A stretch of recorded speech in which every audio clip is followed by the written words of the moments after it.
hirami. Okay. So yan, meron tayong dalawa kasing klase ng load. So kung makikita nyo dyan, nakalagay over the air at saka papiso-pisong dagdag sa brochure. Nakikita nyo ba sa quick guide? Yes? Okay. Ayun o, over the air, tsaka meron tayong ipin. So, sino may price list? Price list, sino may price list? Lahat meron? Yes, so pwede pakibuklat. For example, gusto kong mag-load ng Globe Autoload Max 25. Okay, so nakikita niyo po ba yun? So, sa price list nyo, makikita niyo dyan yung product code, okay, product description, at saka yung wholesale price. Okay, nakikita niyo po ba? Okay, so yung command para mag-text, okay, para mag-load, and over the electronic pin, same lang kasi siya ng command. Ang difference niya, ito, e-load, ito, prepaid card. Okay, e-pin, pang prepaid card po siya. Okay, so paano yan? Ita-type mo LX space load, okay, space ID number, space PIK. Ngayon, for the Globe Autoload Max 25, ang code po dyan, G25X. Nakita niyo po ba? Follow? Yes. So, G25X space customer cellphone number. Okay? So, pwedeng tingnan niyo sa quick guide. Meron dyan nakalagay, di ba? Meron ang globe ng e-load na 100. Meron ding prepaid card na 100. Okay? Ang difference niyan, common mistake kasi ng tao, okay? Meron dyan G100, G100X. Ngayon, ano po bang difference niyan? Itong may X, this is E-load. Ito, E-pin. So, makalimutan mo lang yung X, ang papasok sa customer mo is yung prepaid pin. Follow? Kasi mamaya sabihin ng customer mo, bakit wala ko natanggap ng confirmation or ng load? I-double check nyo po yung command. Okay? Kasi case sensitive po yung system natin. Okay, so isang mali lang, hindi matatanggap ng customer, or mali po yung masisend na load sa customer. Clear? Yes. O ngayon, paano naman kung electronic pin? Di ba meron tayo dyan PLDT? Okay, PLDT. Ngayon, ano bang ilalagay mo sa customer cellphone number? Telephone number ba? Hindi po. Okay, ang ilalagay mo dyan, cellphone number ng taong bumili sa'yo ng PLDT. Bakit? Ang telephone po ba nakakatanggap ng text? Hindi. So, ibig sabihin yung taong makakatanggap ng PIN, siya ang mag-load sa landline. Nagets?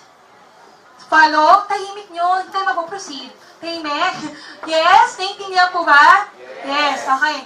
Tapos ngayon, paano naman i-load yung prepaid card? Hindi ko alam paano mag-load. Meron po tayong product guide. Okay? Yun yung pinakamakapal. Yung 3 piraso lang na nasa bayong nyo. Okay? Yan yun.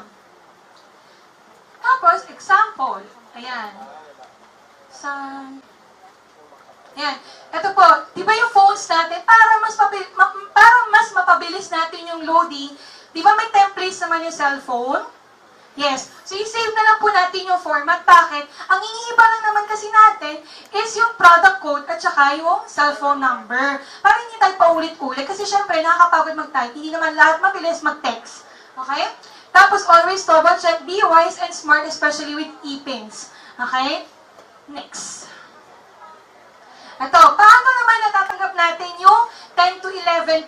Yung may sinasabi tayong ganon? Paano kung kikita? Okay, for example, ayan, cellphone mo, 11 to 12%, meron kang 500 na load wallet. Okay? 500 na load wallet, may bumili sa aking Smart 115. Okay, so binayad sa'yo, 115. Tama?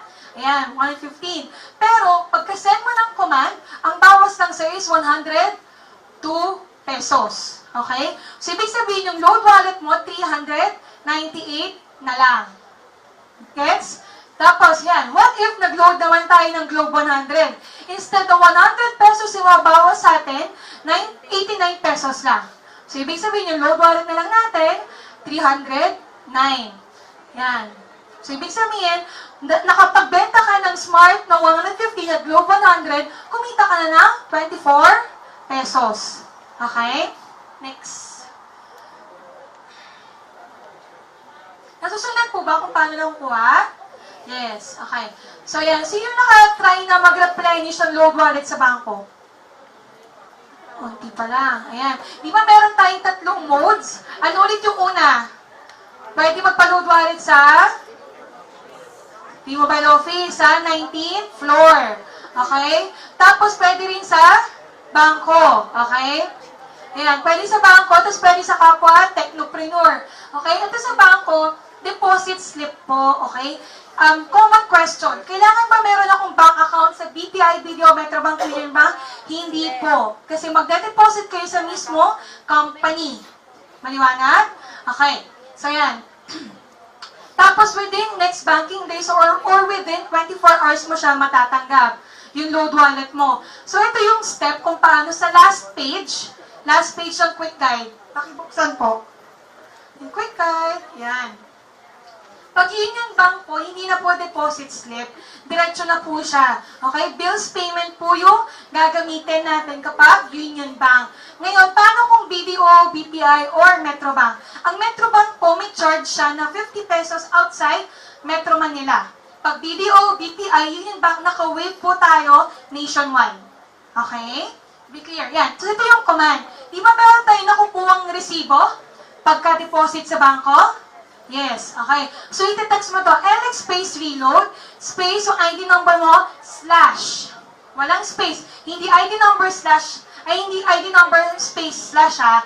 Diretso po agad siya. Wala siyang slash. Maliwanag? Yes, okay. Slash PIK mo, slash magkano yung dineposit mo, slash bank, slash branch. Importante po yun. For example, sa Pasig ako nagpa-load wallet, hindi ko pwedeng ilagay na mismong Pasig lang. Kasi malaki ang Pasig, tama?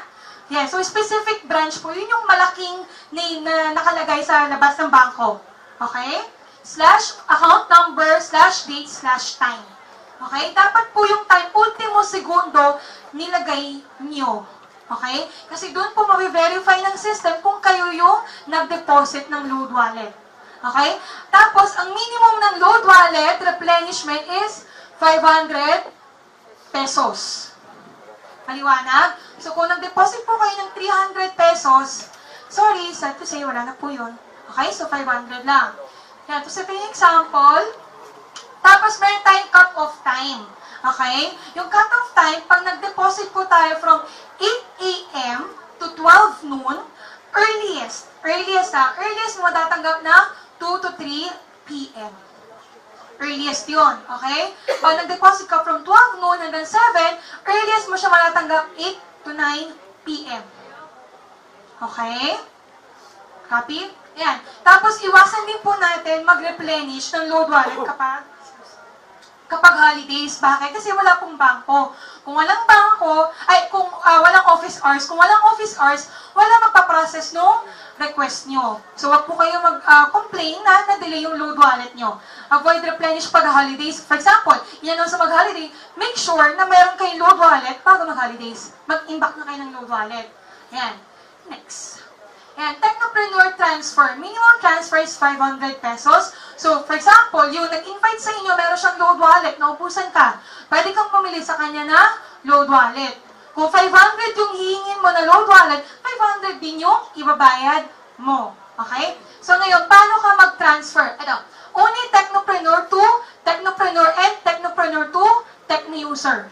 Okay? So ibig sabihin, yung mga hawak na access card mo or Techni-user, hindi sila pwede mag-transfer ng load wallet pabalik kay Technopreneur. Clear? Yes. Okay? Yan. So, paano mag-transfer? LX space transfer, space ID number, okay, space PIK, space LX load. Common mistake, nilalagyan ng space, magkadikit po yan. Okay? Space amount, space retailer ID or Techni-user ID, space retailer cellphone or Techni-user cellphone. Okay? Ito yung example. May kita niya sa pinakababa, sa likod. Okay? Ito yung dalawa yung V-Mobile websites natin. Loadextreme.ph and mylex.base. Lahat ba rito Technopreneur? Sinong hindi Technopreneur? Taas yung kamay. Wala. Okay. So, yung loadextreme.ph, para saan yan? Loadextreme.ph, dyan mo makikita lahat ng sales mo sa load wallet. Dyan mo makikita lahat ng mga Techni-user mo na niregister mo. Okay? To be clear? Ngayon, para sa naman yung Marilax.biz? Marilax.biz, ito yung para sa mga downlines mo. Okay? Doon sa mga na-endorsement mo, doon